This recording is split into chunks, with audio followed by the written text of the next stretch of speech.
Hoje não dá para acabar com a escala 6x1.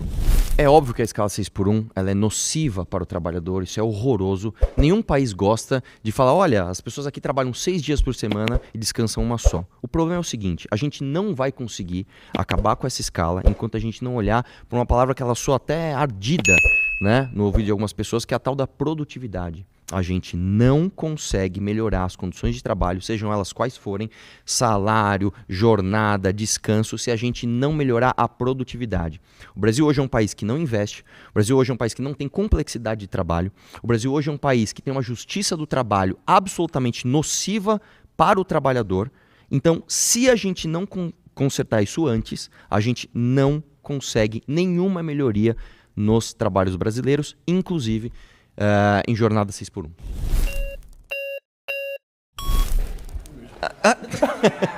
E aí, tudo bom? Beleza? Rodrigo Loconte. Eu mesmo. É Rodrigo seu nome, né? Exatamente, pode me chamar de Loconte. E aí? Liga lá. Sou Loconte, sou economista e analista político e defendo o pragmatismo. Então, quando a gente fala de produtividade, tem um ponto interessante, mas ela não é única e exclusivamente o que determina os rendimentos numa economia. Um exemplo muito bom é, um barbeiro no Rio de Janeiro tem a mesma produtividade do que um barbeiro em Berlim. Não tem. Do que um barbeiro em Berlim? Qual que é a diferença de produtividade? Vamos lá, esse é o exemplo que o Tamir usa o tempo todo, né? O Sim. garçom em São Paulo, o garçom na Alemanha, ele deu o exemplo, inclusive, do cara que desce... Não, deixa eu te explicar uma coisa. Se eu sou um lavador de carro... Vamos ficar no barbeiro? Vamos lá, barbeiro. Eu sou um barbeiro. Eu corto um cabelo em São Paulo. Isso. Eu tenho uma produtividade. Sim. Se eu corto esse cabelo, o mesmo cara corta o mesmo cabelo na Suíça, a produtividade dele é muito maior, porque o ambiente onde ele está inserido faz com que essa mão de obra seja muito mais a produtividade demandada. do cabeleireiro é a mesma, porque a gente vai medir por cabelos cortados por dia. Isso é um erro conceitual. Pô, você é economista, cara. Não, por isso que eu tô te falando, que eu te garanto que a produtividade individual daquele barbeiro é igual. Cara, não é. Vou dar outro exemplo. Se hoje aqui, no mesmo ambiente, vamos voltar no barbeiro. Deixa eu dar esse exemplo, como que a gente mede a produtividade do barbeiro? Vamos lá. Se eu hoje fizer uma maçã do amor... Calma, deixa eu voltar aqui. Se eu fizer uma maçã do amor e se eu fizer um morango do amor, eu estou sendo mais produtivo fazendo morango do amor. Eu estou falando do mesmo ambiente. Por quê? Porque o morango do amor tem marketing, tem hype. Isso conta pra produtividade. Vamos voltar no barbeiro. Ponto. Claro que conta, gente. Calma. Vamos voltar no barbeiro. Gente, como se mede a produtividade de um barbeiro? Cortes de cabelo. Produtividade não é corte de cabelo. Produtividade é quanto ele faz por hora. Ponto. Quantos cabelos ele corta por hora. Não, quanto dinheiro ele ganha por hora. Não, isso não é produtividade, isso é rendimento. Isso é rendimento. Lógico que é. Produtividade está ligada ao quanto você faz por hora. Produção não é rendimento. Não, nós estamos numa economia globalizada, cara. É assim que funciona. É verdade. Os caras estão zoando aqui, mas é verdade. Se eu corto um cabelo em São Paulo, eu sou produtivo X. Beleza. Se eu corto um cabelo na Suíça, eu sou produtivo 20X. Não, a produtividade é igual, mas a gente vai trabalhar com rendimentos.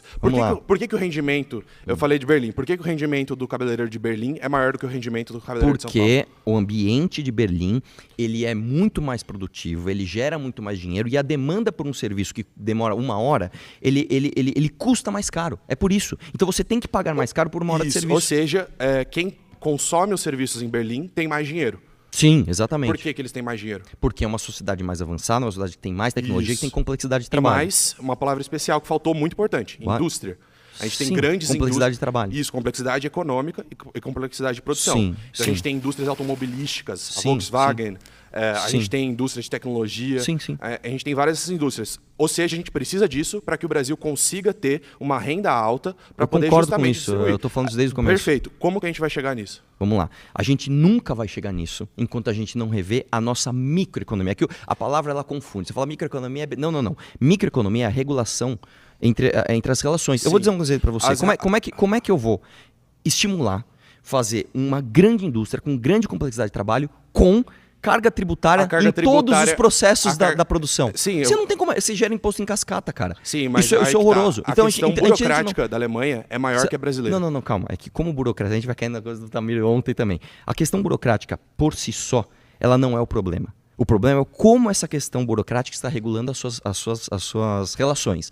Então, no Brasil hoje, você tem, por exemplo, como eu falei, imposto em produto e não imposto em renda, onde a carga produtiva vai gerando impostos em cascatas que te tornam menos produtivos. Temos que aumentar o imposto de renda e taxar quem tem mais riqueza. Com certeza absoluta. Maravilha, o imposto de renda, ele é o imposto mais justo que tem. Concordo. Então, não dá pra gente falar em aumentar produtividade ou qualquer outro benefício. Precisamos taxar quem é mais rico. Exatamente. Maravilha. É óbvio. Pô, então Venha pro nosso concordamos? lado, pô. Venha pro nosso lado. Não. Eu concordo com isso, mas a forma como vocês falam está errada. Eu não consigo hoje, deixa eu te falar uma coisa, eu não consigo hoje falar de taxar lucro e dividendo, eu não consigo falar hoje de taxar grandes taxa na fortunas, renda, eu não precisa. consigo fazer isso se eu não tirar o imposto da carga do produto e serviço. Concordo. Então, vamos concordar em outra coisa, vamos tirar o produto do imposto e serviço? Concordo. Sim, e a gente pega essa renda, Demorou, cara. reinveste na indústria pra Com gente ter, certeza. como a Alemanha fez. Com certeza. É que a gente está Então, concordando muito. Vamos tá onde a gente parecendo discorda. um Vamos onde a gente desenvolvimentista onde a gente agora. discorda. Você concorda comigo que a justiça trabalhista hoje é um câncer para o Brasil? Não, exagero absurdo. Então, fala uma isso. coisa. Qual é o país que tem o maior custo com justiça trabalhista do mundo? Depende da burocracia. Não, daquele é o Brasil. país. É o Brasil. Sim, Se você beleza. somar todos os tribunais de um país, não dá 1/3 do que a gente gasta com justiça trabalhista hoje. A Sim, gente e gasta quantos mais por com a cento- justiça trabalhista do que com os processos que ela julga. quantos por Como é cento que você vai isso- industrializar o Brasil assim, Beleza. velho? Quantos por cento isso representa do PIB? 1,5%. Quantos representa outros setores? Qual que é o que mais representa o gasto público do Brasil? Entendi. Pausa. Tá bom, tá ótimo. Não, puta, agora fica interessante. A gente ia chegar nos juros da dívida. A gente ia chegar nos juros da dívida. Eu sabia que ia responder nisso. Nós temos de ter pena de morte no Brasil. É óbvio que a pena de morte, né, isso é um dado da realidade, ela vem decrescendo ao redor do mundo. Quando você pega, por exemplo, tem vários gráficos aqui que mostram não só um crescimento de países que aboliram a pena capital, como também um decrescimento de pessoas que sofreram a pena de morte, foram executadas por causa da pena de morte. O fato é, o Brasil não está acompanhando o resto do mundo. Hoje nós temos aqui uma epidemia muito clara que se chama crime organizado. A gente não pode ver o criminoso organizado da perspectiva de ressocialização. A gente tem que entender o criminoso organizado como um inimigo. Nós temos de ter o direito penal do inimigo e temos de tratar esse cara como um organismo estrangeiro que está dominando territórios brasileiros e tem de ser eliminado. Eu vou deixar mais chocante. Eu quero fazer um banho de sangue com criminoso organizado.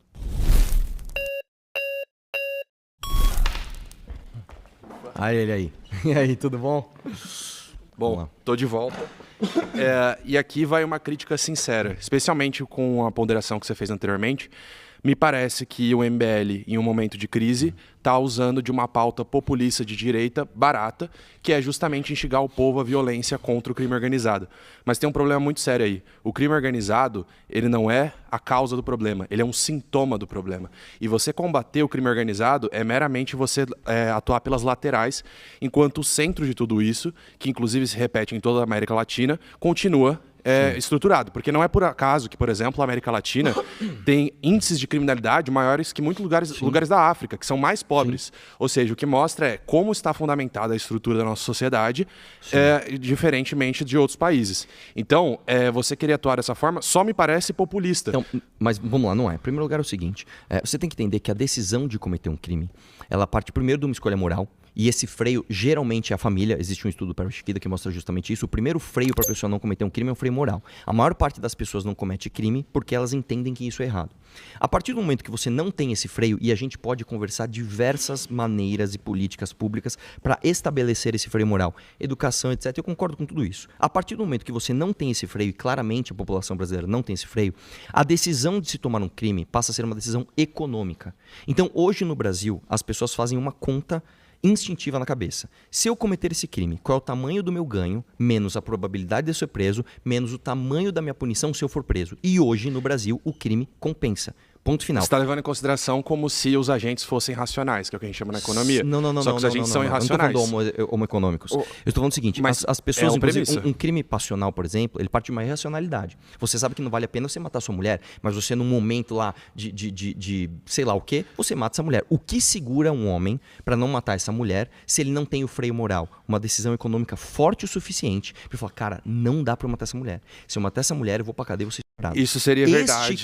Este cara, ele toma a decisão econômica, já que ele não toma uma decisão moral. O crime organizado no Brasil compensa. Eu não estou falando isso da minha cabeça. O estudo do Paris Chiquita, que eu acabei de citar, ele mostra que mais da metade, aliás, 42% das pessoas disseram que não precisavam cometer o crime que cometeram, compensou economicamente, aliás, mais de 90%, desculpa, errei o dado, mais de 90% falaram que o crime que não era necessário ser cometido e que ele compensou economicamente. Voltando ao tema da pena de morte.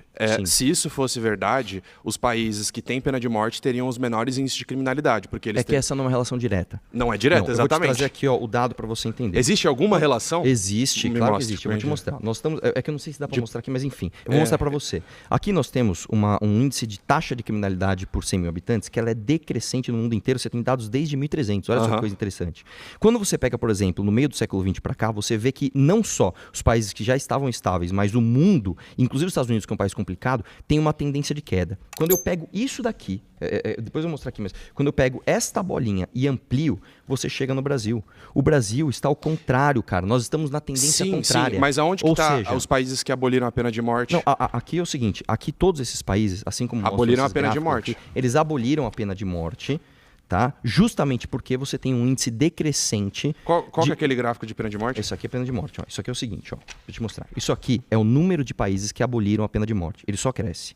Isso aqui é o número... Então, deixa eu ver se eu entendi. Aumentou os países que aboliram a pena de morte e caiu o crime. Isso. A verdade é o contrário. Caiu o crime e você abandonou a pena de morte. Ah, mas de qualquer forma, prova que não existe relação. Não existe. Cadê a relação? Eu acabei de falar. Se você tem no Brasil um país que não tem a pena de morte e os homicídios crescendo, e você tem um estudo do Perry Chiquida que mostra que se você tivesse a pena de morte, metade deles não cometeriam o crime, você tem claramente uma relação dita pelos próprios presidiários.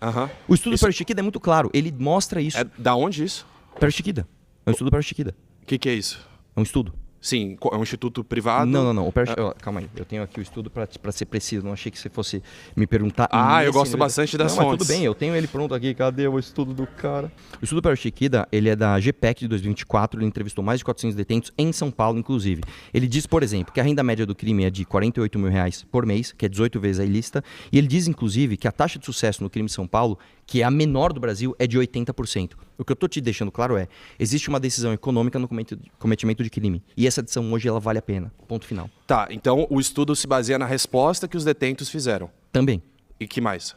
Como que mais? Eu acabei de te mostrar. Não, vamos lá. Ele se baseia no... Você quer outros estudos? Não, eu vou te trazer outros estudos. Eu queria um estudo que provasse a relação de um país que aprovou a pena de morte ou retomou ela e o crime caiu. Deixa eu te falar. Você tem diversos estudos, principalmente nos Estados Unidos, que falam isso. Você tem, por exemplo, o estudo de Malcolm e Gittin. Você tem, por exemplo, o Paul Zimmerman. Você tem, por exemplo, Sabia que nos Estados Unidos, dos 5 estados mais violentos, 3 têm pena de morte? E dos 5 estados mais seguros, só um tem pena de morte. O que mostra que a estrutura do Estado, especialmente aqueles estados que eram escravagistas... Você está fazendo, na verdade, uma relação contrária. Você está falando que se tem a pena de morte... Não necessariamente, eu estou falando que não tem relação. Então, eu estou falando disso também. Eu estou falando o seguinte, se você abole a pena de morte, ou se você tem um código penal que o espírito é garantista, claramente as decisões econômicas de tomar decisão de cometimento de crime, elas passam a valer a pena. Mas muito claro isso. Não resolvem o crime organizado. Como assim? Não acabam com o crime organizado. Lá. Você tem duas frentes para abordar isso. Você tem a frente moral. Eu acho que um cara que mata, por exemplo, um jovem preto uma mulher preta da universidade, da comunidade, porque ela não quis transar com o traficante. Esse cara, ele não merece nada menos do que a morte. Não. Tá? Isso é do ponto de vista moral. Bárbaro. Não. Inclusive, eu tenho vários estudos aqui que falam justamente isso. Mas existe o ponto de vista utilitarista que mostra que justamente quando você tem uma diminuição da pena esperada, você tem um aumento do crime. Mas não relacionado à pena de morte. Claro que tem também. O espírito da pena de morte, escuta só, ele guia como você vai entender o criminoso. A partir do momento que você tem um código penal que pensa em ressocialização, você tem todo um ordenamento errado. A partir do momento que você dá uma sinalização, eu vou matar mais seguros do mundo, os países mais seguros do mundo, método de ressocialização. Os países mais seguros do mundo não tem 40 mil homicídios por mês, por ano, não tem as taxas de homicídio que o Brasil tem. Mas tem ressocialização. Vamos lá. Qual é a taxa de homicídios de países desenvolvidos? Menos de 1 per capita. Menos de 1 per capita. Quanto é no Brasil? 16. Não, estamos em 21. Mas que seja, 16 já não é aceitável. Nós não podemos entender o Brasil, que é uma exceção, como uma regra dos países desenvolvidos. Eu não estou na Suíça, cara. Não, mas aí que tá. A questão não é ser uma exceção ou não. A questão é entender o que eles fizeram para chegar nisso. Ao ponto que tem que se fazer reformas estruturais. E você só punir... Aí a gente vai cair no tempo. Por isso que, inclusive, eu quis inverter a ordem. Só punir não resolve muita coisa. Não. Resolve sim. Eu vou dar um exemplo para você da Itália. A Itália é um país que ele é em alguma parte similar com o Brasil. Então, o estudo da Itália é muito bom. Ele fez o seguinte, em julho de 2006, eles fizeram um perdão de pena. Eles falaram, vamos fazer uma experiência, A Itália tem pena de morte? Vamos tirar essas... Calma, vou chegar lá. Vamos tirar essas pessoas da cadeia e eu vou perdoar a sua pena. Se você reincidir, o que vai acontecer? Você vai cumprir essa pena e a pena anterior. O que aconteceu? O estudo foi claro. Cada mês a mais de pena diminui a reincidência em 7,5%. Sem precisar da pena de morte. Não, meu irmão, deixa eu te falar uma coisa. Qual que é o tema do debate? Eu tô te falando um país que não tem 1/4 da população dominada pelo tráfico de drogas. Sim, e não tem pena de morte. Aqui no Brasil, deixa eu te falar uma coisa, eu não quero ressocializar o Fernandinho Beiramar. Eu sei que você não quer. Então, eu quero diferenciar o criminoso comum do criminoso organizado. O criminoso organizado não tem outra coisa que não pena de morte pra ele. E aí, eu não quero ressocializar o Marcinho VP, O exemplo meu irmão. da Márcia... Deixa eu te falar uma coisa. Deixa eu Deixa eu te falar uma coisa. Ah, não. Tava bom, tava bom. Tava bom. Pô, tava bom, louco. Vai lá, tava Tamir. bom.